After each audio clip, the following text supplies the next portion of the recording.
Energia para acelerar. 8h06. No ar, Sabatina Sociedade, eleições 2022. Apresentação, Silvana Oliveira, Pedro Centocé e Raimundo Varela.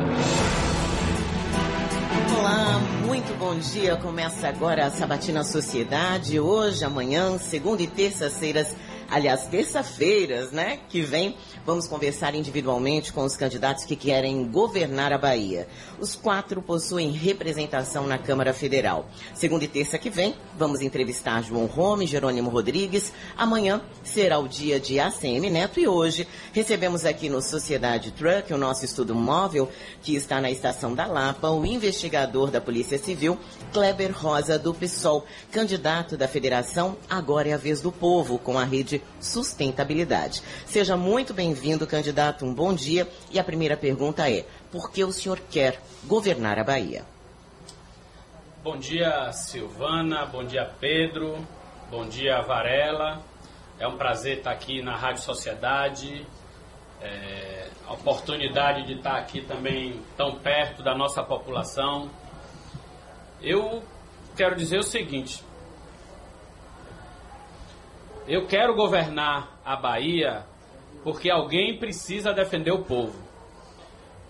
O que a gente vê é a maioria dos candidatos disputam, na verdade, a autoria de grandes obras, enquanto nossa população está passando fome. Essa aqui é a realidade. Nós temos questões urgentes para a nossa população, que envolve... A gente passa aqui, a gente está aqui no centro da cidade, a gente sobe um pouquinho, vai ali na Piedade, a gente vê uma série de pessoas vivendo na rua, dormindo nas ruas. A gente vai na Cidade Baixa, no Largo de Roma, a realidade é semelhante. No Aquidabã também, agora tem uma obra, inclusive é uma coisa que me angustia saber para onde foram aquelas pessoas que viviam, que estavam morando ali no Aquidabã. Então a realidade é que a nossa população vive um processo secular de exclusão social. Nós tivemos uma abolição que, na verdade, não garantiu inclusão para a nossa população, não garantiu acesso, não garantiu cidadania. A abolição, na verdade, ela foi um projeto genocida. A abolição foi um projeto tramado pelas elites brasileiras para fazer com que a população negra deixasse de existir, de fato. E isso se confirma pela própria Constituição e pelas leis da República. A exemplo, vou dar 2 exemplos aqui. A lei da capoeiragem. O que era a lei da capoeiragem? Era uma lei que tornava crime a prática de capoeira. Numa óbvia, numa nítida tentativa de criminalizar a população negra, com o objetivo de encarcerar mesmo a população. Uma outra lei era a lei da vadiagem. O que era a lei da vadiagem? As pessoas que fossem surpreendidas, perambulando pela cidade, como eu dizia, andando pela cidade, pelos centros urbanos, e não tivesse como comprovar meio de subsistência, ou seja, não tivesse renda comprovada, também seria enquadrada no artigo criminal, no Código Penal. Ou seja, a abolição, ela abandona a população negra, joga a população no desemprego e depois criminaliza o desemprego. Então, é nítido, a história está aí para contar para a gente qual é a realidade. Ao longo de todas essas décadas, nunca houve, durante a República, nenhum governo no Brasil que representasse de fato a justiça para a nossa população, que representasse a nossa população para que se fizesse, ainda que tardiamente, aquilo que a abolição não fez. Então eu tenho dito que o nosso desafio é fazer na Bahia a abolição que o Brasil não fez. E para isso é necessário pensar um programa totalmente voltado para a inclusão da nossa população. Então, as pessoas costumam perguntar: para que você quer ser governador? É mais do que querer.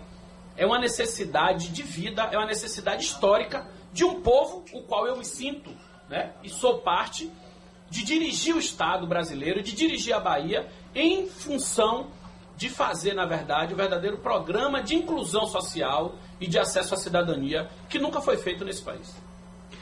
Bom, Kleber, bom dia Silvana, bom dia Adelson, bom dia Varela, bom dia a todos os ouvintes da Rádio Sociedade, na nossa primeira sabatina aqui direto da Estação da Lapa. Kleber, o projeto seu de governo, e o que me chamou mais a atenção quando você fala de inclusão social, é de garantir moradia para o povo. É um dos seus pilares, né, do seu projeto. Queria saber como é que você pretende fazer isso, uma vez sendo governador da Bahia. Bom, primeiro eu quero dizer que o que eu trago parece até que, às vezes eu fico constrangido, até dizer, parece até que eu só penso em mim, né, no que eu vivi, mas na verdade a minha história se confunde com as necessidades do povo mesmo. Eu sou criado no Engenho Velho da Federação, na Baixa da Égua, né, na rua Fonte do Forno, vivi até os 13 anos no Engenho Velho da Federação, depois vivi minha adolescência e juventude no Nordeste da Amaralina. Portanto, eu sou, antes de qualquer coisa, né, como a turma fala hoje, eu sou cria da favela. Eu vivi toda a realidade comum ao nosso povo, ao povo que está aqui hoje, né, transitando, indo para o seu trabalho, ou às vezes até voltando para casa, porque trabalhou à noite. E eu vivi na pele o problema da habitação. Eu sou filho de uma mulher que veio para Salvador trabalhar como doméstica aos 16 anos de idade, fugindo da fome, morou na rua no interior com a sua mãe e seus irmãos mais novos, e de um homem daqui de Salvador, né, que aos 12 anos de idade também precisou trabalhar para sustentar a família e ajudar a mãe a sustentar a família. Né? Ambos, tanto meu pai quanto minha mãe, filhos de mãe solo, portanto eu não tive avô, não conheci meus avós homens, né? Nem por parte de mãe, nem por parte de pai. E eu passei 30 anos da minha vida vivendo a angústia de minha mãe pelo desejo de ter uma casa. Pagando aluguel, morando de aluguel. Eu já morei em mais de 20 casas. Às vezes eu costumo contar. Já morei tal lugar, tal rua, no Engenho Velho, tal. Isso vou contando. Já morei na Engomadeira, já morei na Itinga, já morei em Itapuã. E por aí vai. Então assim, eu sei o que é, na pele, sentir a angústia de não ter uma casa para morar, de viver aspecto. Minha mãe era da Igreja Universal, passou 30 anos fazendo corrente, sabe? E eu, como criança, vivendo aquela angústia, aquela expectativa, um dia nós vamos ter uma casa, e a casa nunca veio. Eu vim ter um apartamento agora, depois de adulto, né? Na verdade, há 10 anos, eu tenho 48 anos, quer dizer, com 38 anos que eu, de fato, consegui ter um apartamento financiado pela Caixa e pelo Minha Casa Minha Vida, vale a pena registrar. Então, assim, alguns elementos, eles são fundamentais para garantir dignidade às pessoas.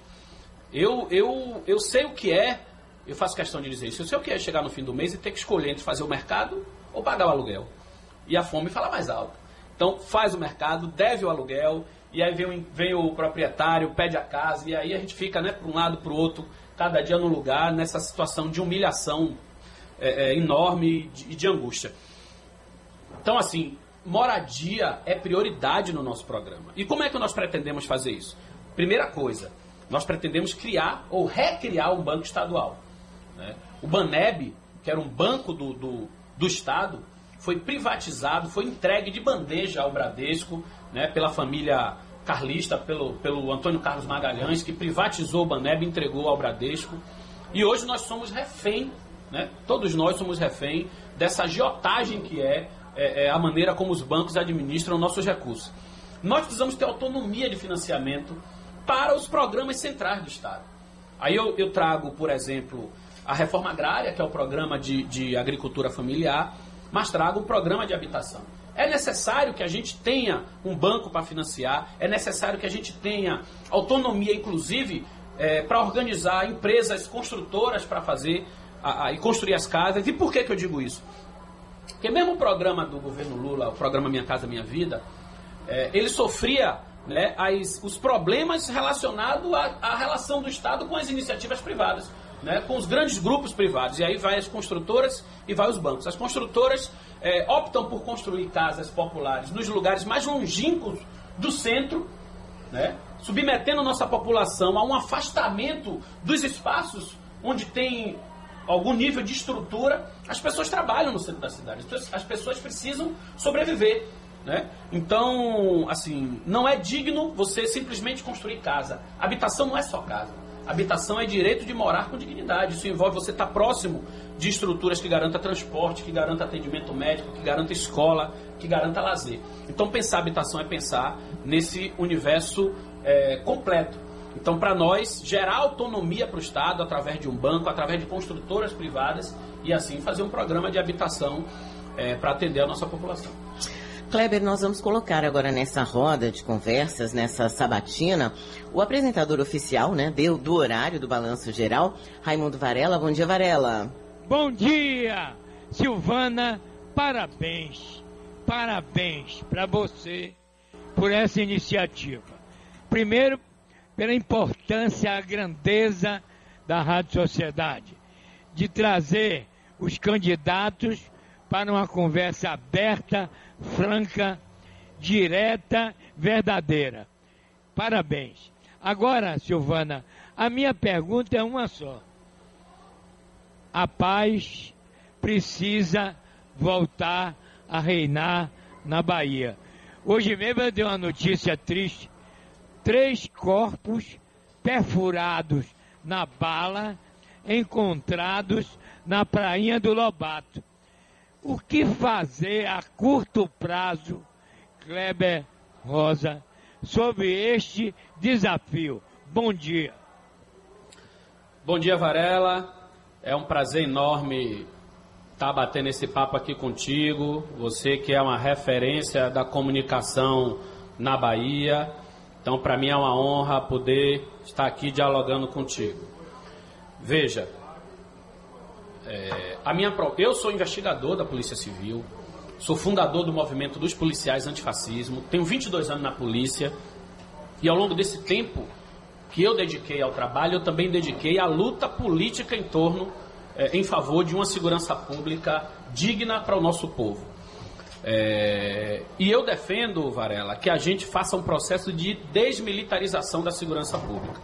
Quando eu falo desmilitarização, às vezes as pessoas não entendem, acham que é simplesmente transformar a polícia militar em polícia civil ou desmilitarizar a polícia militar. Não é simplesmente isso, até porque isso é uma mudança de caráter nacional, constitucional, e que um governador não tem autonomia para fazer. Mas o que eu estou discutindo é o conceito, né, a concepção de segurança pública militarizante, que inclusive impregna a segurança pública como um todo, inclusive a Polícia Civil. Eu falo isso porque, por exemplo, só para a gente visualizar, nós vivemos na Bahia também um processo de militarização das escolas, né? As escolas são entregues para a gestão com a pedagogia militarizada, militarizante, e para a gente perceber que a Guarda Municipal de Salvador é uma guarda militarizada, é uma guarda civil, né, na sua concepção, no seu conceito, mas na sua prática e na sua metodologia, ela é uma guarda militarizada. Não tem que olhar para a Guarda Municipal de Salvador que não veja uma guarda militar. No entanto, ela é legalmente civil. E quando eu falo de desmilitarizar a segurança pública, eu estou falando tirar o foco dessa lógica de guerra, né? A segurança pública na Bahia ela é voltada para promover confronto, para promover grandes movimentos de guerra, como se a gente estivesse de fato numa guerra. As pessoas, inclusive, costumam dizer que nós estamos em guerra, e não há guerra. Não existe guerra. O que existe é um processo de violência gerado por grupos criminosos, por organizações criminosas, e que nós, o Estado, nós, a sociedade, temos inteligência, temos tecnologia e temos mecanismos suficientes para enfrentar de forma inteligente. E nesse sentido, a minha proposta, o que eu tenho defendido ao longo de minha vida, é a centralidade da investigação como elemento principal da ação policial. A Polícia Civil, na verdade, ela está absolutamente abandonada. As pessoas, na própria polícia, as pessoas costumam apelidar o SI, que é o Serviço de Investigação, de serviço de intimação. Ou seja, os policiais da investigação são limitados a meros entregadores de intimação para fazer audiência e não fazem o seu trabalho, não cumprem, né? Não fazem, não desenvolvem, melhor dizendo, a sua função constitucional, que é investigar. E não fazem porque essa tarefa, esse método investigativo, ele é absolutamente secundarizado por essa política instituída nacionalmente, repetida na Bahia, que é de usar o aparato militar como elemento de enfrentamento à violência, na verdade promovendo mais violência. O que a gente vê é isso. O que a gente vê, a população, ela está entre a cruz e a espada. A população está amedrontada pela violência circunscrita em algumas regiões da cidade, mas ela também não se sente segura e não se sente protegida com a metodologia utilizada pela própria segurança pública, que costuma, inclusive, gerar mais violência. Então, através da investigação, é possível fazer o enfrentamento à violência sem produzir mais violência. E aí é importante a gente dizer, o papel da polícia militar tem que ser garantido naquilo que é preconizado constitucionalmente. A polícia militar deve fazer trabalho ostensivo e preventivo, ou seja, a presença da polícia para evitar que o crime ocorra. Tendo ocorrido, ou sendo algo processual contínuo, como é o caso das organizações criminosas, isso precisa ser dado uma atenção do ponto de vista da investigação. É a investigação que nos permite descobrir, por exemplo, só para a gente ter um exemplo, o caminho do recurso financeiro das organizações criminosas, ter possibilidade de interceptar, né? E produtos também que são comercializados ilegalmente, a gente está falando aqui das drogas ilícitas, obviamente. Então, com inteligência é possível se fazer investigação, com tecnologia é possível se fazer investigação e enfrentar o problema, Varela, no seu nascedouro. Do contrário, a gente vai seguir fazendo a mesma coisa, enxugando gelo, entra nas periferias, promove guerra, promove chuva de tiros, vai embora e as coisas permanecem como estão. Então, eu defendo colocar a Polícia Civil com a investigação no centro da ação policial. Agora, é importante dizer que não se faz segurança pública apenas com polícia. Segurança pública se faz com inclusão social. Nós sabemos que o fenômeno da violência, ele é resultado de um processo de exclusão e de abandono da nossa população. Teve uma situação recente, não foi aqui na Bahia, mas eu acredito que todo mundo acompanhou isso, um garoto, acho que de 10 anos ou 9 anos, que ligou para a polícia para pedir ajuda porque estava passando fome. É o menino Miguel. Não é? Ou seja, a única presença do Estado que aquele garoto enxerga é a polícia. Isso é flagrante. Isso nos diz algo. Isso nos diz que o Estado está ausente na vida da nossa população e só chega com a polícia. E nem sempre chega, né, de fato, representando um estado de segurança. Ao contrário, às vezes representa, inclusive, uma situação de insegurança. Então, eu proponho essa mudança absoluta, mas a médio prazo é a inclusão social que resolve de forma definitiva o problema da violência. Varela, a gente ainda vai voltar nesse tema segurança, porque eu acho que vale esmiuçar um pouco mais, né? Afinal de contas, o que é que a Polícia Civil hoje faz que não seja aí investigar? Antes, a gente vai para o intervalo. A gente já tem trânsito aí? Então vamos para o intervalo? 8h24. Sabatina Sociedade.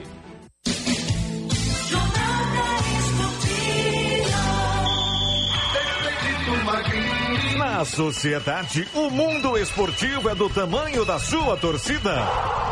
Baianão, Copa do Nordeste, Copa do Brasil, Libertadores e Brasileirão. No AM, FM, aplicativo Sociedade Play, sociedadeonline.com e pelo canal oficial no YouTube. Futebol Show Sociedade, sua paixão além do óbvio. Oferecimento Loja Online Pitu. Acesse loja.pitu.com.br e peça sua resenha. É diferenciado, é barril dobrado, é trabalho seguindo em frente e mudando a vida da gente. A Prefeitura segue reformando casas com morar melhor. Já são mais de 36 mil. O Crédito Salvador já beneficiou mais de 4 mil microempreendedores. E já está rolando um dos maiores programas de construção e requalificação de escadarias da cidade. Todo mundo já se ligou, a Prefeitura mudou Salvador. Prefeitura de Salvador. Quando a gente muda a cidade, muda a vida das pessoas. Vote na seleção de João Rome Bolsonaro. A hora é agora. Por amor à Bahia, vote Alexandre Marques 51777. Sou Haroldo Alves, em defesa da vida humana e da vida animal. Vote 51515. Sou Pati Cruz do Patriota, meu número é 51221. Vote Proiara 5168. Juntos pela educação e inclusão. Vote na seleção de deputados de João Roma e Bolsonaro. Patriota. O mais novo produto desenvolvido pela Acelen, o Propano Especial, é bastante utilizado na indústria de aerossóis. Ele deve abastecer 30% do mercado nacional, substituindo a importação da Argentina e da Bolívia. Propano Especial. É a Acelen, acelerando no mercado de aerossóis. Acelen, energia para acelerar. A fome voltou. E tem candidato que diz que entre Lula e Bolsonaro, tanto faz. Cineide Lopes, deputada estadual, 55234. A Bahia perdeu muito com o governo federal. E tem candidato que diz que tanto faz ele continuar. Sem essa de tanto faz. A Bahia quer o time de Jerônimo. Ariane Carla, deputada estadual, 55100. O Brasil tem que mudar. Na Assembleia, nosso time vai trabalhar para garantir comida na mesa de todos os baianos. Sem essa de tanto faz. Muda Brasil, avança Bahia. Manutenção em dia, ofertas e muitos prêmios no seu caminho. Vem pro serviço premiado Chevrolet. A cada R$250 em serviços, você gira a roleta da sorte e pode ganhar prêmios todo dia. São 1,5 milhão em prêmios. E no final você ainda concorre ao Chevrolet Onix zerinho. Aproveite. Pneu Firestone Aro 14 a partir de 6 vezes de R$79 sem juros. Agende seu serviço e confira o regulamento em chevrolet.com.br. Serviço premiado Chevrolet. É rápido, é fácil, é Chevrolet. Juntos salvamos vidas. Você pode não ter percebido ou já se acostumou com elas, mas nos últimos anos foram muitas transformações em Simões Filho e na sua vida. Os 10 primeiros leitos de UTI da história, o novo mercado municipal, o centro de bioimagem e o canal da Muriqueira requalificado, por exemplo. Nossa terra mudou para melhor e enquanto Simões Filho avança, sua vida também se transforma. Prefeitura de Simões Filho. Boa terra, boa gente. Coligação PL, PP e Republicanos. O Bolsa Família valia em média R$192. Tinha família recebendo R$80 por mês. Nós criamos o Auxílio Brasil, onde cada família passou a receber no mínimo R$400. E elevamos esse valor para R$600. Esse valor será mantido a partir do ano que vem dentro da responsabilidade fiscal. Auxílio Brasil de R$600 em 2023. Missão dada é missão cumprida. Bolsonaro 22, presidente. Salvador, Bahia.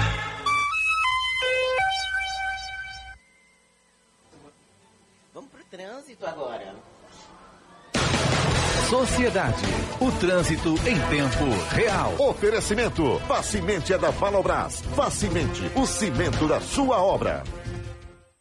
Olá, bom dia Silvana, bom dia Varela, bom dia a você ouvinte de Sociedade. Acompanha a movimentação na Avenida Paralela, tráfego congestionado no trecho do Trobogi, também desde a saída ali da Avenida São Rafael. O motorista já anda com velocidade bastante reduzida no sentido rodoviária. A Orla, apesar de estar lenta no trecho de Pituaçu, acaba sendo o caminho mais rápido para você que vai para o miolo empresarial. Também tem muita intensidade no trecho do Istiep. Em Lauro de Freitas tem redução de velocidade desde a saída dos atacados até a chegada ao acesso à Itinga. Vale a pena para o motorista desviar pela via metropolitana.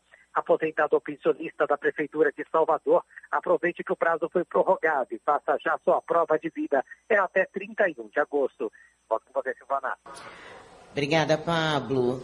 E nós estamos hoje com o Sabatina Sociedade, o primeiro Sabatina Sociedade dessas eleições 2022, ouvindo o primeiro candidato ao governo da Bahia, Kleber Rosa, que é candidato da Federação Agora é a Vez do Povo. Eu volto lá para o estúdio, lembrando que o Sociedade Truck hoje está aqui na Estação da Lapa, bem perto do Povo, onde também estará amanhã e na segunda e terça-feiras da semana que vem, com os candidatos que têm representação na Câmara Federal e que querem administrar o nosso estado. Bora lá para o estúdio da Rádio Sociedade da Bahia falar com Adelson Carvalho. Adelson, bom dia.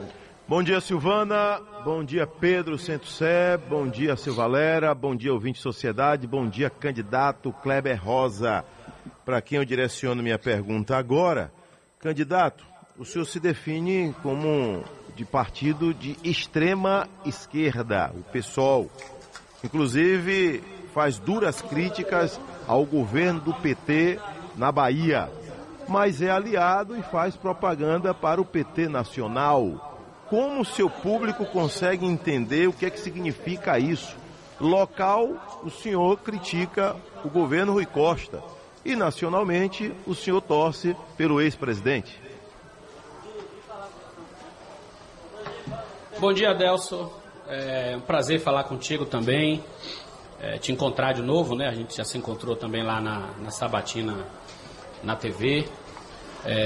Enfim, Primeiro, Adelson, não é verdade que eu me identifique como um partido de extrema esquerda. Os extremos, eles costumam sair de pontos racionais e de pontos de equilíbrio. Eu costumo dizer, inclusive, que os extremos se encontram. Então, para mim, a extrema esquerda e a extrema direita costumam não ser racionais e não gerar e não produzir políticas racionais para o nosso povo. Eu sou um militante, um ativista de esquerda, e apenas isso, né? E nesse sentido, se a gente for discutir o que é esquerda e o que é direita, eu diria, inclusive, que poucos partidos de verdade, ainda que se reivindiquem, são de esquerda. Que a gente vê um movimento de partidos que originalmente tem raiz na esquerda, mas transitando para aquilo que hoje a gente identifica como centro. E aí eu começo a responder sua pergunta dizendo que a experiência do governo Rui na Bahia é uma experiência de um governo de centro, né? Um governo de centro que não tem e não se identifica com as pautas tradicionais da esquerda. E as pautas da esquerda estão sobretudo relacionadas à luta sindical, à luta popular, à luta dos movimentos populares de uma forma geral, contra o racismo, pelos direitos dos grupos LGBTs, né, pela garantia de demarcação de terras indígenas. Ou seja, a esquerda é identificada por aqueles grupos políticos que se orientam pela defesa dos segmentos vulnerabilizados da sociedade. A direita são aqueles grupos identificados por quem dirige de fato o Estado e sempre dirigiu, né? Os grandes grupos econômicos que defendem um Estado liberal, justamente para ter a liberdade de continuar promovendo seus negócios no Estado, continuar garantindo a economia que lhe gere lucro, diminuir direitos trabalhistas para continuar aumentando seu lucro e explorando o trabalho, explorando o trabalhador. Então isso é o que a gente compreende de esquerda e direita. Então, eu não sou de extrema esquerda, eu sou um militante de esquerda.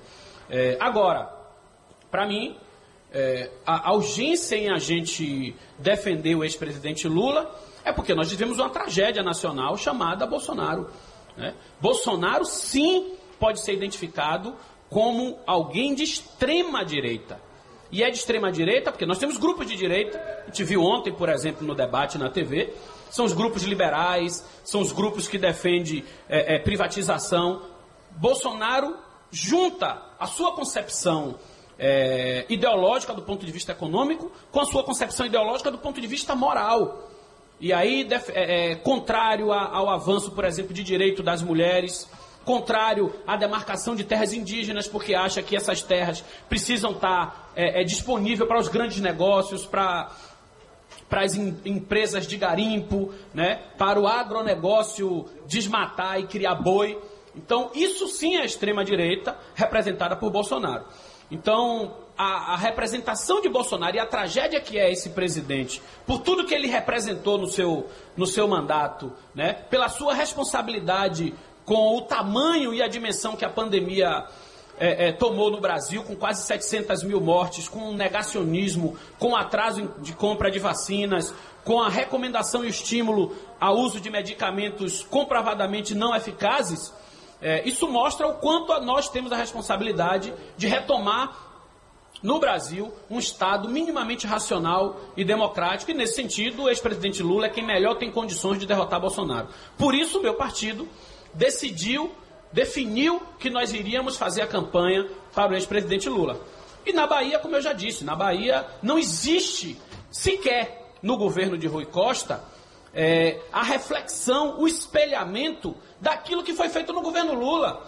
Quer queira ou quer não, o governo Lula tinha um programa muito bem definido de habitação com Minha Casa Minha Vida, tinha um programa muito bem definido de enfrentamento à fome, que é o Bolsa Família, tinha perspectiva de mudanças na segurança pública com o PRONASSE, que é o Programa Nacional de Segurança Pública com Cidadania, fez um investimento maciço na região Nordeste, visando diminuir a disparidade entre Nordeste e Sudeste, garantindo assim um atendimento à região mais pobre do Brasil.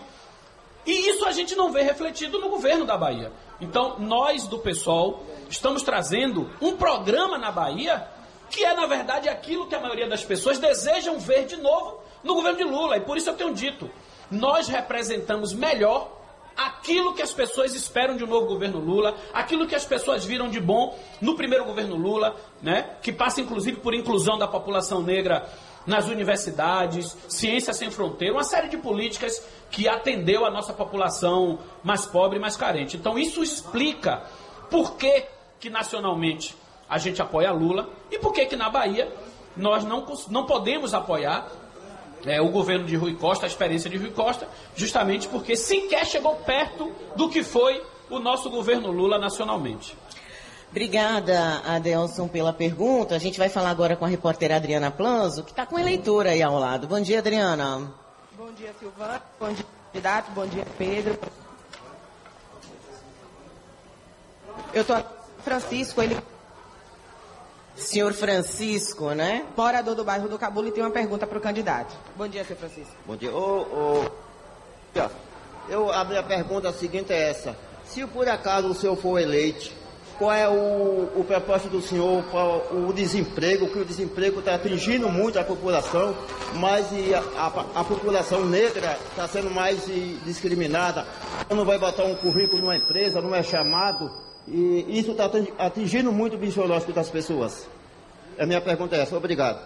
Então, se alguém teve dificuldade de ouvir o senhor Francisco, ele quer saber como o candidato, caso eleito, vai gerir o desemprego, vai administrar para que a gente tenha mais vagas, mais postos de trabalho aqui na Bahia e uma diminuição do desemprego, em especial dentro das pessoas negras, né? Dentro do grupo de pessoas negras que acabam sendo as que mais sofrem com o desemprego no Estado.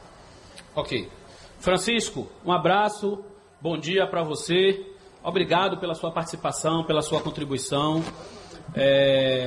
O que eu estou trazendo, Francisco, como proposta imediata, primeiro é importante dizer que desemprego, ele é um fenômeno que precisa ser enfrentado durante todo o período, né? E é com infraestrutura, é com garantia de melhoria da vida na sociedade que a gente garante o pleno emprego. No entanto, para a gente enfrentar de forma mais objetiva esse número gritante do desemprego, eu estou trazendo a proposta do salário mínimo regional. O que é o salário mínimo regional e como ele vai impactar na geração de empregos? O salário mínimo regional é uma política local, uma política estadual que define o valor do salário mínimo na Bahia acima do salário mínimo nacional. Eu não estou inventando nenhuma novidade, isso já acontece em alguns estados.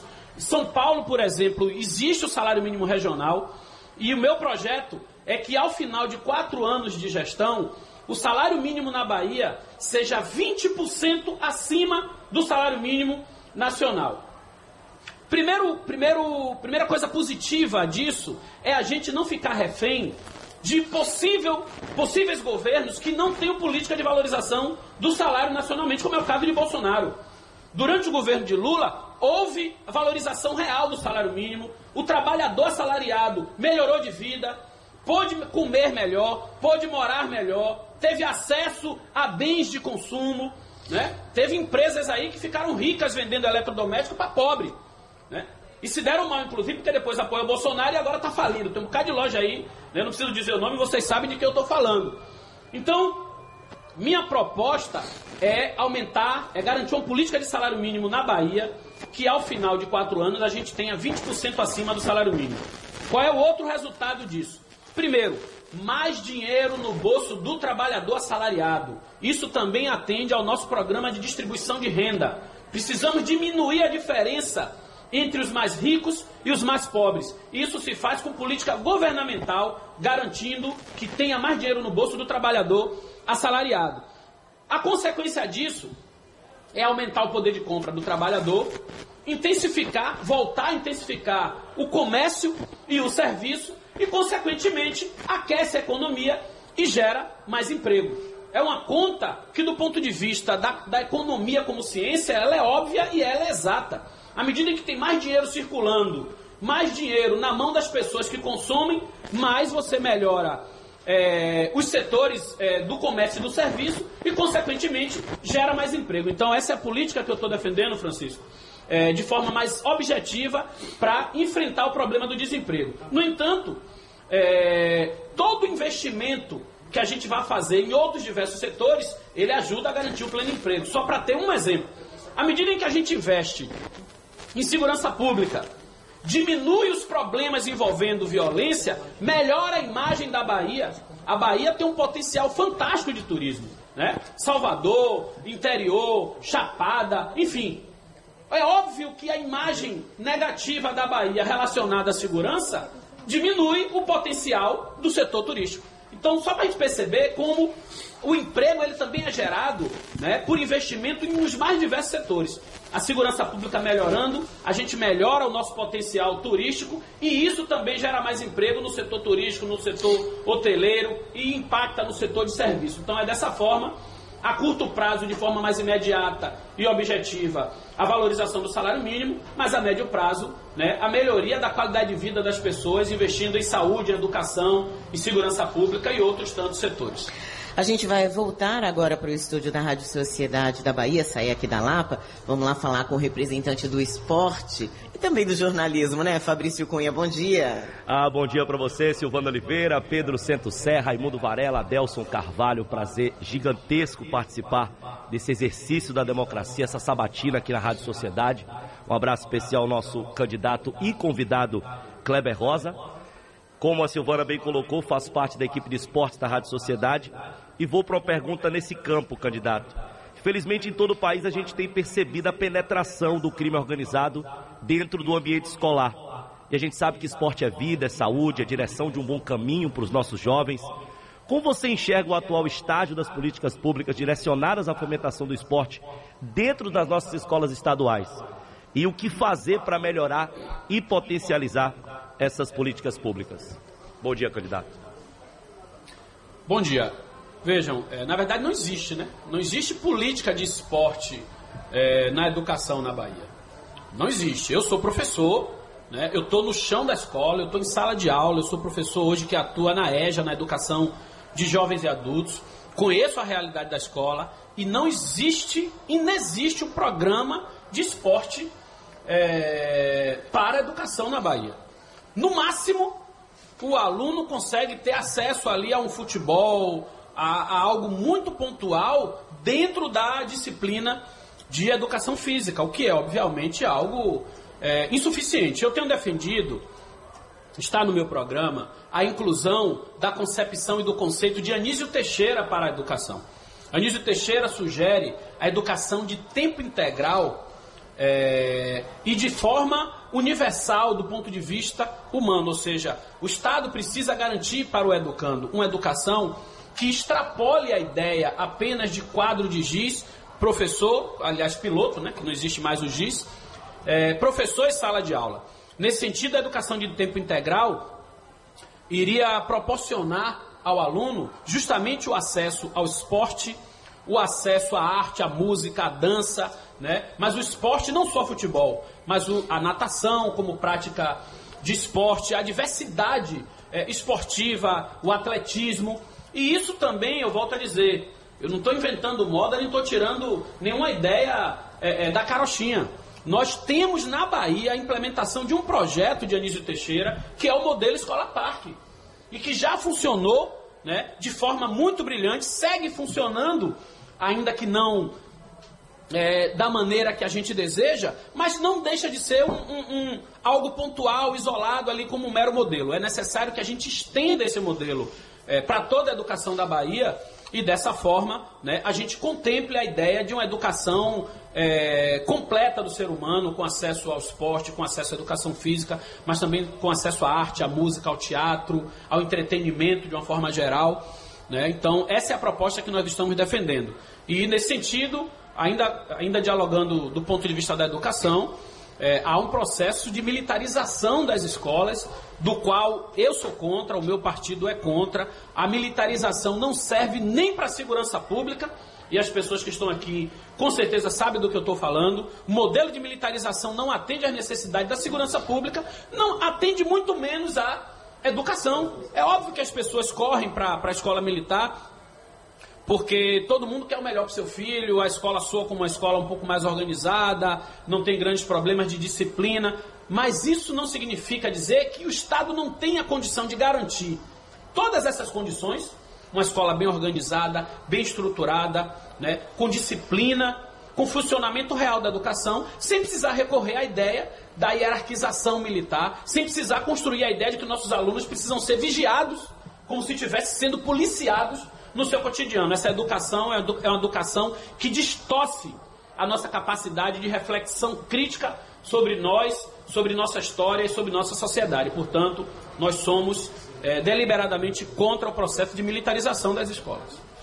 A gente vai para mais um intervalo e na volta eu queria fazer, Pedro, um pinga-fogo como candidato, porque há várias questões aqui a serem melhor esclarecidas das respostas que ele deu, para a gente não deixar as pontas soltas, né? Para que os nossos ouvintes possam compreender um pouco melhor, inclusive, qual é o programa do candidato, caso ele seja eleito. E tem pergunta também na área de habitação, mais especificamente no Minha Casa Minha Vida, de um ouvinte nosso, do Milton, que mandou aqui pelo WhatsApp. Agora 8h47. Sabatina Sociedade. Conexão Sociedade. De segunda a sexta, o Conexão Sociedade atualiza as principais notícias do dia. Um jornalismo dinâmico, sério, mas transmitido com leveza. Um espaço para o debate e troca de opiniões. Aqui, a gente concorda até em divergir. Conexão Sociedade, de segunda a sexta, às 10 da manhã. Já correu o interior, tá chegando o homem que mudou Salvador. Está de aprovado, o homem tem certificado. O povo já tá ligado que não tem comparação. ACM, meu amor, é 44, bora meu governador. ACM, meu amor, quem gosta da Bahia quer você governador.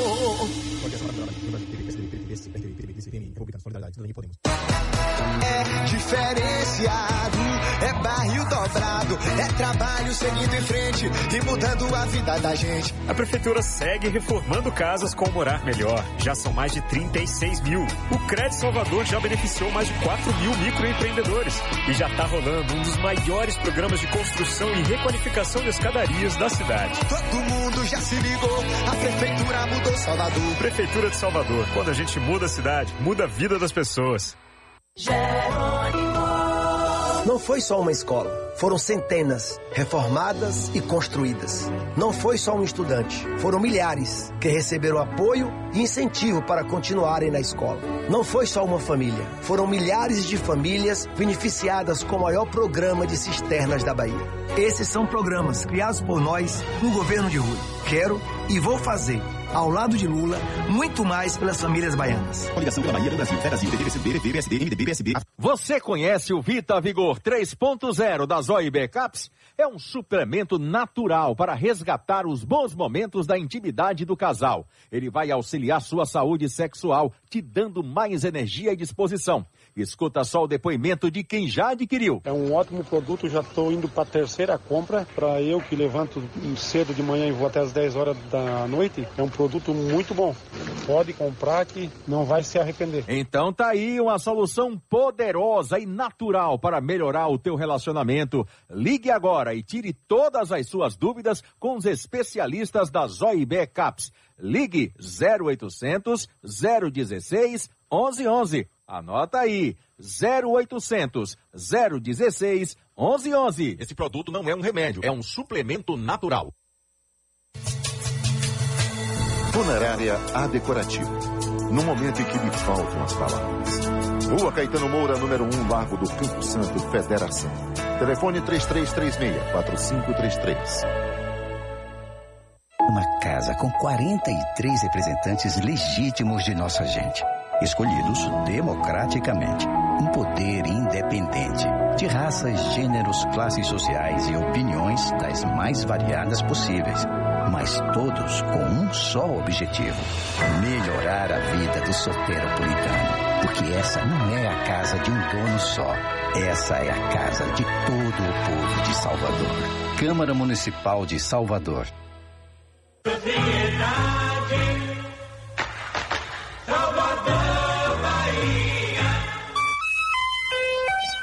Agora faltam 9 minutinhos para as 9 horas.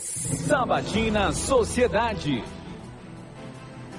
Pois é, nós estamos recebendo hoje o candidato da Federação Agora é a Vez do Povo, PSOL e Rede Sustentabilidade, Kleber Rosa, conversando conosco. E quem estava aqui no YouTube acompanhou um pequeno bate-papo que a gente teve, um pedido para que ele seja um pouco mais assertivo, mais direto, mais conciso nas respostas, para que a gente possa explorar um pouco mais esse programa de governo, né, que o candidato irá utilizar caso ele seja eleito governador da Bahia. Eu vou aqui perguntar, candidato, já que o senhor foi um dos últimos assuntos do senhor, com relação às escolas militares, aos colégios militares, né? Para o bem ou para o mal, são as escolas na Bahia que têm melhor resultado. Então, por que não utilizar esse modelo que tem melhor resultado e optar por outras possibilidades? Primeiro que do ponto de vista do conceito pedagógico desenvolvido pela ciência educação, a militarização não é parâmetro de educação. A militarização segue uma lógica de hierarquia absoluta, de obediência e de análise acrítica da realidade. A educação vai no encontro de tudo isso. Educar é estimular a reflexão crítica. Educar é estimular o questionamento e a capacidade de refletir e analisar sua história e sua realidade. Portanto, que cidadãos e cidadãs nós pretendemos educar? Né? Nós pretendemos formar com a educação. Isso está em jogo. Isso está em jogo. Do ponto de vista da qualidade, olha que paradoxo. O Estado se autodeclara incompetente e entrega a escola para a polícia, que é uma instituição do Estado. Não faz sentido. A polícia só é eficaz porque o Estado tem capacidade de ser. Porque a polícia é só uma parte daquilo que é o Estado. Como é que nós vamos admitir que a Secretaria de Educação não tem condições de fornecer uma educação de qualidade e só quem tem condições de fazer isso é a polícia? Isso é um paradoxo. A gente resolve isso fazendo uma reestruturação da segurança pública, da educação. E mais uma vez eu digo, eu não estou inventando nada. Nós temos o modelo do IFBA, por exemplo. Instituto Federal de Educação, que funciona na Bahia, que é a escola de ensino médio e é federal. E funciona. E por que funciona? Porque a carga horária do professor é infinitamente menor. Gente, vocês não têm noção do que é um professor dar 5 aulas de manhã, 5 aulas de tarde, com a carga horária extensiva ao longo da semana, com cada sala, às vezes, com 40 alunos. Vocês já pararam para fazer a conta de quantos alunos um professor tem? Imagine o que é um professor elaborar uma avaliação. Imagine o que é um professor corrigir uma avaliação, um por um, uma avaliação com 5 questões abertas, em que o professor precisa ler. Percebem? Então isso é humanamente impossível. Então o que faz com que a educação não tenha a qualidade devida é a falta de compromisso com a seriedade da educação. Nossa proposta é reestruturar a educação e passa sobretudo por dar condições de trabalho ao professor. Diminuir a carga horária é ponto fundamental para melhorar a qualidade na sala de aula. Entendeu? Então isso é um dos pontos que nós estamos defendendo. Diminuição. Então, Kleber, diminuir a carga horária e contratar mais professores. Sem dúvida, sem dúvida. Contratar muitos professores. Contratar, fazer concurso. Nós temos uma série de professores, por exemplo, que estão... Só para vocês terem uma ideia. Um professor hoje de 40 horas, ele tem que dar 26 horas em sala de aula. O REDA, de 20 horas, ele dá 18. Ou seja, 36. Você contrata temporário e precariza ainda mais o trabalho daquela pessoa com a carga horária diferenciada dos demais. Percebe que não é sério o trato com a educação? Basta ser sério, basta tratar com seriedade e fazer aquilo que nós já temos como referência. E o Estado tem dinheiro para esses concursos? Claro que tem. O Estado tem superávit. O Estado da Bahia é o 7º estado mais rico do Brasil. A Bahia não tem problema com dinheiro. O problema é decisão política. O problema é onde investir. Quando a gente pensa, por exemplo, a ponte Itaparica-Salvador, são 9 bilhões de reais. Aí eu pergunto, atende a que interesses a ponte? As pessoas no seu cotidiano imaginam, não, gente, a ponte é bom para acabar com um cambista no ferryboat. A ponte é bom porque eu não vou precisar mais passar 3 horas na fila. Não é isso. Isso poderia se resolver, por exemplo, não que eu esteja propondo isso, mas isso poderia se resolver com um problema eficaz no ferryboat. Mas a ponte não vai facilitar o desenvolvimento também de parte do Recôncavo, do sul da Bahia? Não tenha dúvida, mas o que eu quero dizer é o seguinte, veja bem, a ponte ela é um instrumento que tem muitos resultados, mas o principal objetivo da ponte é garantir o escoamento da produção agrícola. Ou seja, o principal motivo dessa ponte existir é para atender ao agronegócio. O agronegócio produz comida. Só que produz comida para o exterior. O agronegócio bateu recorde de produção de grãos. E não gera empregos? No mesmo momento em que a nossa população bateu recorde de fome. Mas não gera empregos também? Gera emprego insuficiente, porque não resolve. Gera fome, porque não produz para matar a fome das pessoas. Gera desmatamento, porque os grileiros invadem terra, desmata para poder plantar. Porque não faz uma plantação ecossustentável. É necessário fazer plantação ecossustentável. Então, o agro, ele é predatório. Então, nós temos um Estado que é voltado para atender os interesses de setores que não estão necessariamente antenados com as necessidades reais do nosso povo. Percebe? E por que eu estou falando isso? Porque é uma opção do Estado gastar dinheiro com a ponte, mas não gastar dinheiro com a casa. Quer dizer, constrói ponte para as pessoas morarem embaixo da ponte? Qual é o sentido disso? O que é mais urgente? Então, dinheiro tem. O que falta é a gente ter um governo que decida, de fato, onde investir. Qual é a prioridade com isso? Eu não estou dizendo que eu sou contra construção, eu não sou contra a infraestrutura. Agora, eu sou a favor de priorizar os problemas mais urgentes do nosso povo. Então, não dá para beneficiar, gerir dinheiro público para o agronegócio, sendo que, na verdade, nós não temos um programa de agricultura familiar que dê conta. A agricultura familiar precisa ter a atenção do Estado. A gente vai para o intervalo e a gente volta já com Kleber Rosa, que é candidato aqui ao governo da Bahia pela Federação Agora é a Vez do Povo. Vamos pro trânsito? Faltam 2 minutos para as 9. Sociedade. O trânsito em tempo real. Oferecimento. Facimente é da Valobras. Facimente, o cimento da sua obra. Oi, Silvana, tráfego ainda muito carregado na Avenida Paralela, no sentido rodoviária, no trecho do Trobogi, também na passagem pelo Cabo até a chegada ao viaduto Nelson Daia. A orla acaba sendo um bom caminho para você, mas tem trânsito muito carregado em Pituaçu e também no trecho do Estiepe. Quem vai agora em direção de do Tororó, saindo do Rio Vermelho, está valendo a pena seguir pela Garibaldi. A Vasco já apresenta a lentidão na chegada ao DIC, desde a saída do Vale do Gunjá, já está bem carregado aí para o motorista. Ajude seu cãozinho a se proteger contra pulgas, carrapatos, vermes ou sarna. NexGard Spectra é um delicioso tablete sabor carne que protege contra os parasitas por todo o mês. É um e pronto. Com você, Silvana. Sabatina Sociedade. Programa Seu Caminho. De segunda a sexta, às 18 horas, o programa Seu Caminho atualiza você sobre as principais notícias do dia e mostra o panorama real da mobilidade em Salvador e região metropolitana. Seu Caminho, de segunda a sexta, às 6 da tarde. Eu espero por você. É diferenciado, é barril dobrado, é trabalho seguindo em frente e mudando a vida da gente. A Prefeitura segue reformando casas com morar melhor. Já são mais de 36 mil. O Crédito Salvador já beneficiou mais de 4 mil microempreendedores. E já está rolando um dos maiores programas de construção e requalificação de escadarias da cidade. Todo mundo já se ligou, a Prefeitura mudou Salvador. Prefeitura de Salvador. Quando a gente muda a cidade, muda a vida das pessoas. A educação política tem o poder e a capacidade de transformar o nosso país e, é claro, o nosso estado da Bahia. Política é coisa séria e se faz com participação, interação e compromisso com o povo. Ao longo da minha campanha, irei pautar o que realmente importa para resolver os problemas dos baianos. Vem comigo. É possível, sim, fazer diferente. Sou a doutora Raíssa Soares, a senadora dos baianos. 222, a senadora dos baianos.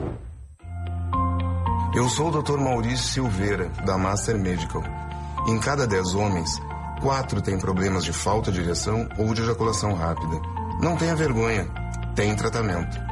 Ligue para Master Medical 4020-8811, a número 1 em saúde sexual masculina. Master Medical 4020-8811. Consulta com exames incluídos. Responsável técnico Dr. Maurício Silveira, CRM 5210452770.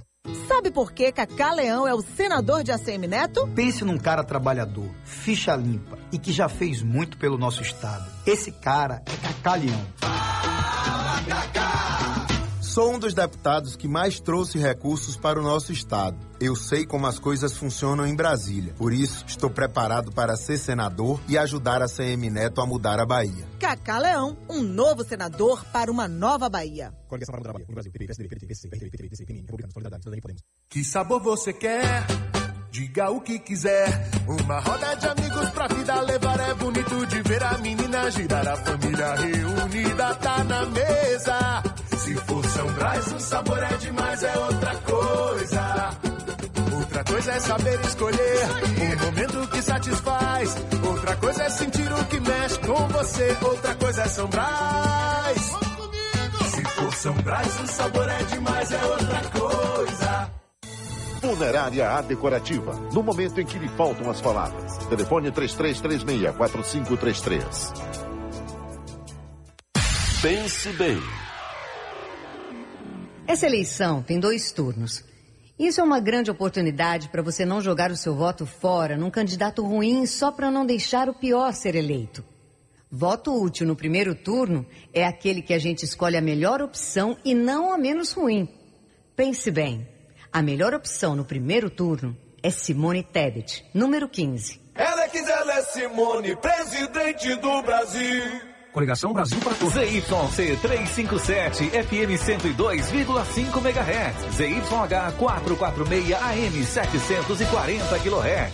Rádio Sociedade da Bahia, a primeira da Bahia, no coração do baiano. Sociedade, Salvador, Bahia. 9h02. Sabatina Sociedade. Nós estamos recebendo hoje o candidato da Federação Agora é a Vez do Povo, nessa Sabatina Sociedade. Hoje nós recebemos Kleber Rosa, amanhã estará conosco aqui na Estação da Lapa, no Sociedade Truck, o candidato ACM Neto. Na semana que vem, segunda e terça-feiras, teremos João Roma e Jerônimo Rodrigues. Quem fala com a gente agora é o repórter Rogério Alves. Rogério, bom dia. Olá, Silvana, bom dia para você, Pedro, Kleber Rosa, todos que estão ligados aqui na Rádio Sociedade. Aqui o povo tem voz e vez. Amigo, qual o seu nome e seu bairro? Meu nome é Rafael, falo do bairro do Cosme de Farias. Rafael, pode fazer a pergunta para o candidato Kleber Rosa. Candidato, bom dia primeiramente. Eu acabei percebendo que em alguns momentos você acabou fugindo das perguntas e acabou entrando em contradição. Eu vou citar um exemplo ao qual me marcou bastante em relação às escolas. A militarização das escolas. O que eu percebo hoje é que uma grande defasagem da nossa escola, por exemplo, as crianças não respeitam a hierarquia, não respeitam o professor. O que eu percebo hoje dos colégios militares, por exemplo, vai ter essa questão de respeitar a hierarquia. O aluno ele vai respeitar o professor, assim como o professor vai respeitar o diretor, para que esse jovem que está sendo formado, quando ele sair da instituição, ele sair da escola, ele aprender a respeitar os outros, aprender a respeitar numa empresa, até os poderes públicos terem respeito. Ter respeito é diferente de você abaixar a cabeça e aceitar tudo. Então vamos lá. Qual é o pensamento do senhor corretamente? As escolas militares elas não prestam isso? O poder público hoje não tem capacidade de gerir uma escola? Foi basicamente isso que eu acabei percebendo do senhor. Eu não sou a favor de candidato A ou de candidato B. Eu sou a favor de candidatos que façam um trabalho excelente para a educação, independente de partido político ou segmento, por exemplo, religioso. Mas o que eu quero saber do senhor é, sendo eleito, são 2 perguntas em uma, qual realmente é o seu projeto, sendo eleito para educação, e além disso, grande parte dos jovens hoje em Salvador estão desempregados. O que eu percebo acontecendo é uma transferência de renda. Você traz uma transferência de renda, você dá o peixe na mão daquela pessoa, mas você não ensina a pescar. Como fazer com que esse cenário mude para que a gente acabe gerando emprego e, consequentemente, gerando renda para o Estado? É com vocês aí no estúdio. Kleber, pois não. Rafael, né? Rafael, obrigado pela sua pergunta, parabéns aí pela elaboração inteligente da pergunta.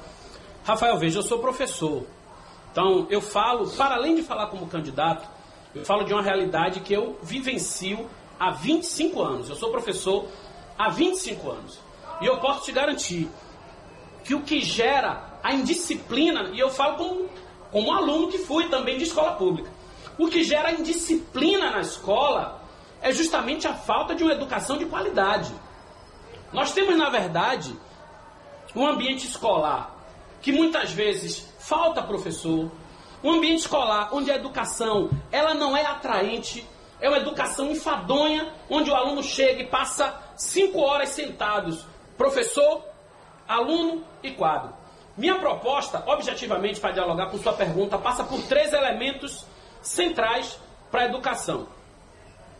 A primeira tem a ver com reestruturação da educação como um todo, ou seja, é necessário repensar a estrutura de organização da função do professor, garantir, por exemplo, e eu já falei isso aqui, diminuição da carga horária. Para mim, um elemento fundamental, diminuir a carga horária do professor, garantir cargos e salários eficientes, valorizar o professor. Para você ter uma ideia, o salário dos professores, assim como do Estado de uma forma geral, está congelado há 8 anos, nem o repasse da inflação foi garantido. Isso é um elemento. O segundo elemento, garantir uma retaguarda para possibilitar que o nosso estudante permaneça em sala de aula. E isso tem a ver com algo que você criticou, mas que eu defendo. Transferência de renda. É necessário fazer transferência de renda. Nós temos 13% de pessoas que são classificadas na Bahia como analfabetas. Isso não conta aqueles alunos que abandonaram a escola na 5ª série, na 6ª série. Ou seja, nós temos um número gigante de pessoas que precisam voltar para a escola. Boa parte dessas pessoas, o seu universo quase todo, né, não está na escola por falta de condições socioeconômicas de frequentar. Né? Porque trabalham desde cedo, porque precisam abandonar a escola para ajudar a família no trabalho, enfim, uma série de motivos. É necessário que a gente tenha uma política de retaguarda para garantir que esses alunos sejam atendidos nas suas fragilidades socioeconômicas. Né? Isso se faz, por exemplo, com a proposta que eu estou trazendo para o desenvolvimento do ensino médio, que é iniciação científica no ensino médio. A iniciação científica é hoje algo que está circunscrito à universidade. É necessário que a gente traga isso para o ensino médio. É necessário que já no ensino médio, nossos alunos experimentem, né, o convívio com a ciência. E isso também pode ser feito, e eu proponho que seja feito, através de bolsas de estudo. E o terceiro elemento, que você também questionou de forma muito inteligente, é a questão do militarismo. A ordem não vem acima, a ordem não vem na frente. A militarização, ela é antipedagógica. A militarização, ela é antieducativa. Eu não sei se você conhece, por exemplo, como funciona a polícia militar em si, mas é um espaço de obediência absoluta, de falta absoluta de qualquer questionamento lógico. Às vezes, inclusive, as pessoas têm que fazer coisas, né, no militarismo que são contrários aos seus princípios, às suas convicções, mas se não fizer, fica preso. Né? Então, é essa lógica que a gente quer para os nossos alunos. Isso só nos seduz, Rafael, né, Rafael? Isso só nos seduz porque, de fato, a gente vive nas nossas escolas, que estão localizadas nas periferias, um ambiente de violência, que, na verdade, é reflexo do que a gente vive no entorno. Isso não é um problema necessariamente da metodologia pedagógica, mas é algo que está relacionado ao entorno da escola e termina indo para dentro da escola. Eu sou professor e digo a você com toda a convicção, se a gente tiver uma escola de qualidade, se a gente tiver um ensino que seduza o aluno, a gente resolve o problema da disciplina e a gente prepara pessoas para a vida com capacidade crítica. Esse é o objetivo de educar. Educar é preparar os nossos educandos para refletir criticamente sobre sua realidade. E o militarismo vai na contramão disso. Bom, candidato, eu tenho uma pergunta para você pelo seguinte. Você estava falando da questão da segurança pública e hoje um dos problemas mais urgentes, até pegando o gancho do que Varela falou, é da nossa falta de segurança, dessa insegurança pública que a gente vive hoje. E muito claro por conta da questão do tráfico de drogas na Bahia, aqui em Salvador, no Nordeste como um todo. Só que dentro do seu projeto de governo, você quer reconhecer o direito ao uso e o cultivo da maconha. Como é que você vai fazer isso dentro do seu planejamento de governo, ao mesmo tempo que você quer cuidar da segurança pública desse Estado? Bom, aí a gente vai discutir política de drogas. Isso é um tema complexo, não é um tema fácil, é um tema que está em torno de muitos limites morais, inclusive. Eu quero dizer para vocês o seguinte, o maior traficante que já esteve na história, reconhecido na história, famoso, já já foi tema de filmes, de músicas, é um cara chamado Al Capone. Imagino que vocês estão me ouvindo, já têm ouvido falar. Al Capone é um dos maiores gangsters da história e ele era traficante. Agora, vocês sabem o que é que Al Capone traficava? Al Capone traficava bebida alcoólica. Al Capone traficava uísque. Significa dizer que hoje, o uísque, e isso obviamente era na época que a bebida era proibida nos Estados Unidos, né? A lei seca. Significa dizer que o problema em torno da violência não é um problema da substância em si. O problema é justamente o proibicionismo. É a proibição que gera o esquema de comércio ilegal, é o que gera a disputa desse mercado por setores informais e criminosos e, consequentemente, a violência. Nós temos um exemplo concreto. Então, o problema por exemplo, a proibição da droga, né, não impede que as pessoas tenham acesso. Quando alguém fala assim, a senhora, como é que a senhora pode ser a favor? Minha senhora aí que está ouvindo, que tem um filho com problemas de droga em casa, como é que você pode ser a favor da liberação das drogas? A proibição impediu aquele problema? Não é a liberação que estimula. Mais um exemplo, e aí eu peço a você, Silvana, um pouco de paciência nesse sentido, porque não é um tema para se falar de forma muito curta, precisa elaborar. Eu quero que vocês reflitam comigo sobre como uma política pública em torno de uma substância pode fazer toda a diferença. O álcool. O álcool não tem política pública do Estado nem do governo para desestimular. Propaganda liberada, estímulo, né, já é parte da cultura. Sexta-feira, a Lapa aqui, por exemplo, né, virou uma festa, tudo em torno do álcool. As pessoas se socializam com o álcool. Como é a política para o cigarro? A política para o cigarro é uma política de desestímulo. O cigarro não é proibido, o cigarro é liberado. Mas você tem uma política de desestímulo, de proibição, né, de limitação de uso em determinados lugares. Você tem uma propaganda negativa na carteira. Você tem o impedimento de propagandas na TV. Ou seja, é liberado, mas existe uma política estadual de desestímulo. Consequentemente, o consumo de álcool aumenta. E ao longo desses últimos 30 anos, o consumo de cigarro diminuiu. Ou seja, é possível ter controle e ter uma política de desestímulo ao uso de droga. O cigarro hoje ele continua sendo um problema, mas ele é um problema apenas de saúde. Então, para mim e para nós aqui, basta pensar um pouco.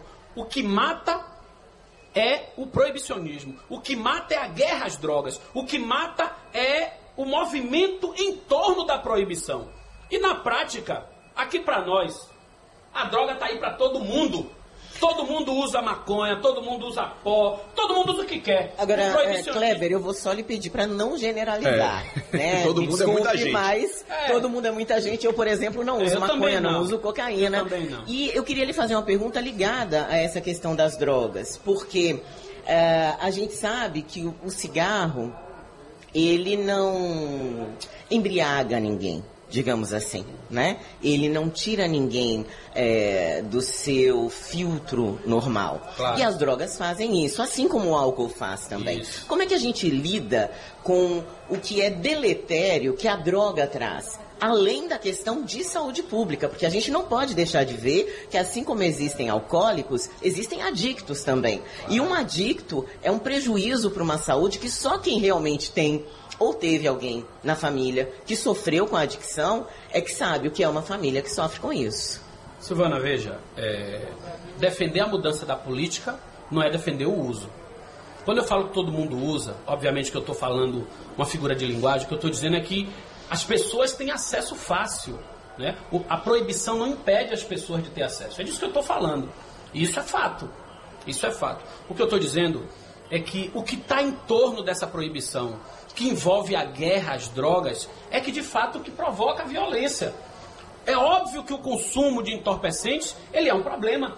Mas ele pode ser um problema, assim como o álcool circunscrito a um programa de saúde pública. Existem pessoas que têm problemas com álcool. Isso é fato. E isso é um problema de saúde pública. Né? As pessoas que consomem o álcool, elas morrem, né? Quando tem problema com álcool, morrem por decorrências do uso do álcool. Mas as drogas ilícitas, as pessoas não morrem necessariamente em decorrência do uso dessas drogas. As pessoas morrem pela violência em torno da proibição. É isso que eu estou discutindo. Entendeu? Para além disso, já está comprovado cientificamente, né, que a cannabis é uma substância fundamental, né, do ponto de vista medicinal.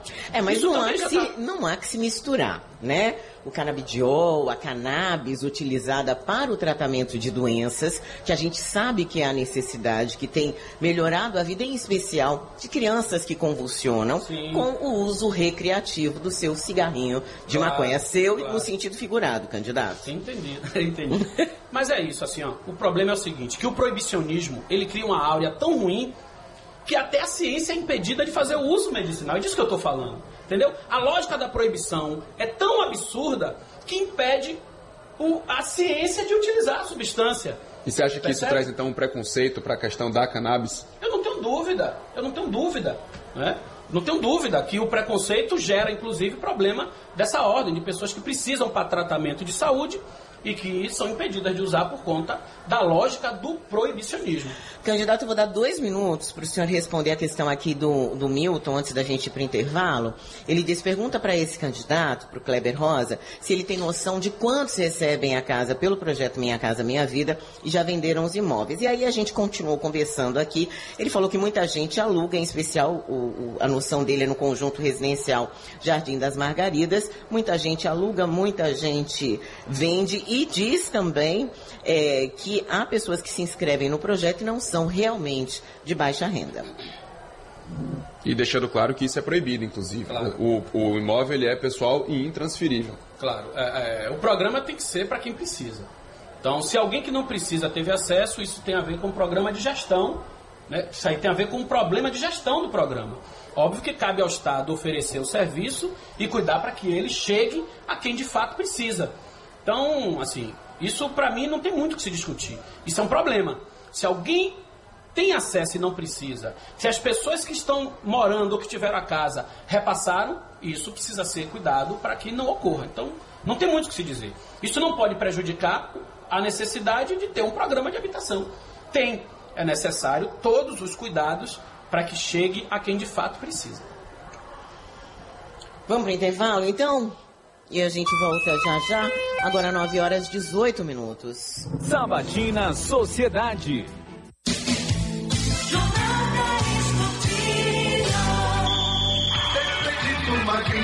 Na sociedade, o mundo esportivo é do tamanho da sua torcida. Baianão, Copa do Nordeste, Copa do Brasil, Libertadores e Brasileirão. No AM, FM, aplicativo Sociedade Play, sociedadeonline.com e pelo canal oficial no YouTube. Futebol Show Sociedade, sua paixão além do óbvio.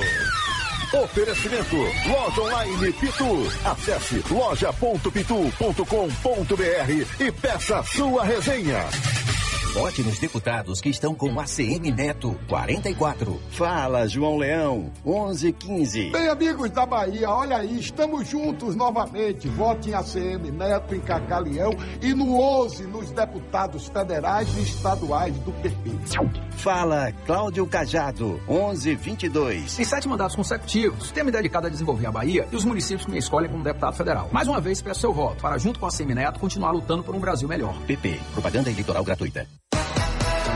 Diferenciado, é barril dobrado, é trabalho seguindo em frente e mudando a vida da gente. A Prefeitura segue reformando casas com morar melhor. Já são mais de 36 mil. O Crédito Salvador já beneficiou mais de 4 mil microempreendedores. E já está rolando um dos maiores programas de construção e requalificação de escadarias da cidade. Todo mundo já se ligou, a Prefeitura mudou Salvador. Prefeitura de Salvador. Quando a gente muda a cidade, muda a vida das pessoas.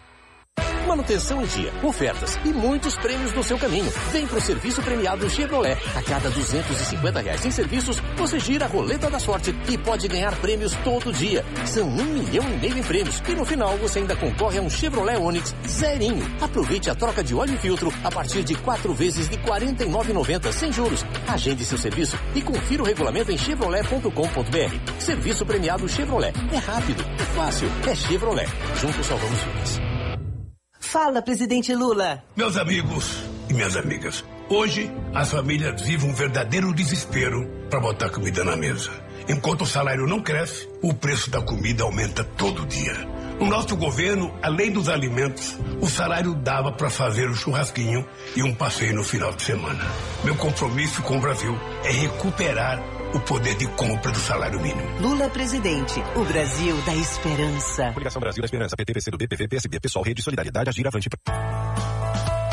O mais novo produto desenvolvido pela Acelen, o Propano Especial, é bastante utilizado na indústria de aerossóis.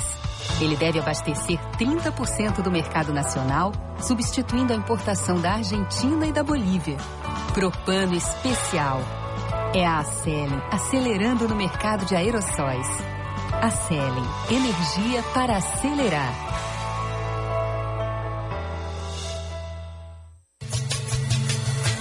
Funerária A Decorativo. No momento em que me faltam as palavras. Rua Caetano Moura, número 1, Largo do Campo Santo, Federação. Telefone 3336-4533. Vote nos deputados que estão com ACM Neto 44. Fala, Matheus Reis 4533. É preciso mudar a Bahia. Peço o seu voto. Sou um deputado federal legítimo da renovação. Fala, Atanásio Júlio 4570. Sou médico e fui 6 vezes vereador em Salvador. Em Brasília quero defender uma saúde pública digna. Fala, Diran Filho 4522. Na luta pela Bahia e em defesa da região Cacaueira. Vote ACM Neto governador e Diran Filho para deputado federal. PSDB Cidadania. Propaganda eleitoral gratuita. Sociedade, Salvador, Bahia. 9h22. Sociedade, o trânsito em tempo real. Oferecimento, Vacimente é da Valobras. Vacimente, o cimento da sua obra. Oi, Silvana, olha só, tem reflexos de uma carreta quebrada ali nas proximidades da Rua da Indonésia, próxima à estação Pirajá, provoca ainda um longo congestionamento, acaba interferindo também na saída da Estrada da Mata Escura e também em trechos ali da Avenida Aliomar Baleiro, Estrada Velha do Aeroporto, também na saída da Avenida Gal Costa, tá? Você que vai pegar a PR e vai agora para o interior do estado, não está encontrando problemas, a Avenida Paralela ainda está muito lenta, a partir do Imbuí até a chegada ao viaduto Nelson Daia, a Orla agora é o melhor caminho para você que segue em direção ao miolo empresarial da capital baiana. Ela apresenta trânsito intenso, mas é o caminho mais rápido. Agora você não vai mais ficar no tédio assistindo a mesma coisa. Curta a programação de Sky pré-pago com recargas a partir de R$ 9,90. Ligue 3003-8522 e vem para Sky. Você, Silvana. Sabatina Sociedade. E hoje, na Sabatina Sociedade, nós recebemos Kleber Rosa, ele que é candidato da Federação Agora é a Vez do Povo, PSOL e Rede Sustentabilidade. Candidato, um assunto que diuturnamente nós tratamos aqui na Rádio Sociedade, vou lhe pedir para responder em 2 minutinhos, para a gente ganhar tempo, já que temos 7 minutos até o final. Regulação, como é que se acaba com a fila da morte? Primeiro, dando transparência à fila, de forma imediata e objetiva, para acabar com o fura-fila. A verdade é que a fila da regulação tem dono. Né? Tem donos, as pessoas normalmente precisam recorrer a alguém que conhece alguém para garantir a fila, para garantir o acesso ao atendimento. Segundo é melhorar o gerenciamento da saúde para garantir mais vagas, né? Para garantir a ampliação do atendimento. E isso se faz, ao meu ver, né, com a estatização do serviço. O que acontece hoje é que aumentou a oferta de hospitais, isso é fato. O governo construiu mais unidades hospitalares, mais UPAs, mais policlínicas, mas entrega a gestão dessas unidades a setores privados. Isso precariza o atendimento à medida em que a lógica de contratação é terceirizada, à medida em que parte do recurso destinado vai para interesses mesmo de grupos privados e deixa de ser investido na própria saúde. Então o Estado precisa assumir o gerenciamento da saúde, garantir concurso público para médicas e médicos, para enfermeiras e enfermeiros, para os trabalhadores e trabalhadoras da saúde de uma forma geral. Dessa maneira, amplia-se as vagas, né? Melhora o atendimento, amplia-se as vagas e diminui ou zera a fila. Não deveríamos ter um legado, pelo menos, ou minimamente positivo de tudo que foi investido na saúde por conta da pandemia? Perfeito, sua pergunta. Eu tenho falado isso. É inadmissível que a Bahia tenha tido condições de garantir leitos de UTI suficiente para não colapsar o sistema durante a pandemia, e depois esses leitos somem e a gente volta a ter falta de leitos de UTI. Percebe? Então, assim, é o que eu disse, inclusive, no início, Silvana, que é escolha política. É para quem a gente governa, é que decisão a gente toma. O problema não é condições da Bahia financeira. E a pandemia já provou isso. Então, sem dúvida nenhuma, nós temos que ter leitos a mais de forma preventiva para garantir que ninguém morra esperando um leito de UTI. Superlotação prisional. O senhor disse que, me corrija se eu estiver errada, que pretende proibir a superlotação prisional, é isso mesmo? Não é proibir, né? Porque não tem como proibir. Isso se faz com política. Política de segurança pública, que diminui o problema da violência, consequentemente, diminui o encarceramento. Agora, óbvio que também tem a política, por exemplo, de guerra às drogas, ela super encarcera. Nós temos um crescimento vertiginoso de mulheres aprisionadas. Mas, candidato, isso seria a longuíssimo prazo, né? Para desencarcerar essas pessoas. Sim, que seja. Não existe mágica. Tem coisas que não se resolvem de imediato, isso é um fato, né? Nem por isso a gente vai deixar de tratar, nem por isso a gente vai deixar de apontar caminhos. Quem chegar aqui e disser que vai resolver os problemas todos com um mês de governo, está mentindo. Tem questões que a gente enfrenta de forma imediata, tem questões que a gente coloca no horizonte de médio prazo e às vezes de longo prazo, mas nem por isso a gente precisa deixar de tratar. Não existe também uma questão que seria mais do judiciário com relação às audiências de custódia, onde bandidos ficam soltos e outros que, minimamente culpados, já são colocados na prisão? Olha, a audiência de custódia, ela é um direito fundamental. É comum, e isso tem a ver, Silvana, impacta nessa política de superencarceramento. Era comum as pessoas serem presas, esperar 3, 4, 5 meses, até um ano, para uma audiência, para nessa audiência perceber que houve um erro ou uma injustiça na prisão e aí a pessoa está solta. A audiência de custódia, ela visa garantir esse direito, que ninguém seja preso de forma ilegal. Se há pontualmente uma falha na análise de um juiz que pode liberar alguém que na verdade deve estar preso, isso não pode comprometer a importância da política de garantia do direito das pessoas ao acesso à justiça. Então, a audiência de custódia é fundamental, é um elemento que impacta no superencarceramento, para diminuir o superencarceramento, né? E é uma política de garantia de direito. O senhor consegue responder em um minuto o que faz a Polícia Civil, já que ela não investiga, segundo o senhor? A Polícia Civil não investiga por falta de decisão política de Estado. Eu trabalhei na 28ª Delegacia no Nordeste de Amaralina. Lá vivem 80 mil pessoas. Quando eu trabalhei lá, o serviço de investigação tinha 5 pessoas. Não dá para imaginar que 5 pessoas vão dar conta de investigar o volume de demandas que possa ter de uma população de 80 mil. É disso que eu estou falando. É óbvio que o investigador, ele está ali para investigar. Agora, a maneira como é organizada a polícia, ou como está abandonada e sucateada, não permite que a Polícia Civil cumpra a sua função constitucional, que é investigar. Não há prioridade na investigação, há um abandono da investigação e uma prioridade na ação letal, na ação violenta, na ação de guerra. Candidato, quero agradecer muito sua participação nessa sabatina Sociedade. Kleber Rosa, que é o candidato da Federação Agora é a Vez do Povo, é o PSOL com a Rede Sustentabilidade. O senhor tem aí 30 segundos para fazer o fecho. Agradeço muito. Obrigada, Pedro. Obrigada, Fabrício, que está lá nos aguardando, né, Fabrício? Obrigada, bom dia para você Silvana. Também.